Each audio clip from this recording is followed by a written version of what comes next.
সালাতে দোয়া কবুল হয়। সালাতে দোয়া কবুলের তিন জায়গা।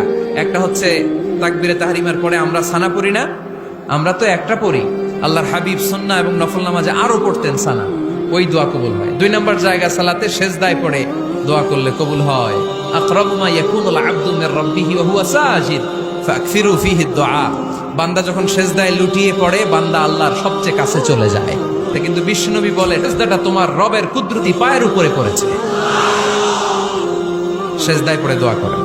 সালাম ফিরানোর আগে বিশ্বনবী দোয়া করতেন, লা ইউসাল্লিমান্না আহাদুকুম হাত্তা ইয়াতাআওয়াযা মিন আরবা'a। আল্লাহর হাবিব বললেন, চার জিনিস থেকে পানাহ না আছে আমার কোন উম্মত যেন সালাম না ফিরায়। তারা যেন পড়ে, আল্লাহুম্মা ইন্নী আউযু বিকা মিন আযাবিল কবর, আউযু বিকা মিন আযাবি জাহান্নাম, আউযু বিকা মিন ফিতনাতিল মাহইয়া ওয়াল মামাত, আউযু বিকা মিন ফিতনাতিল মাসিহিদ দাজ্জাল।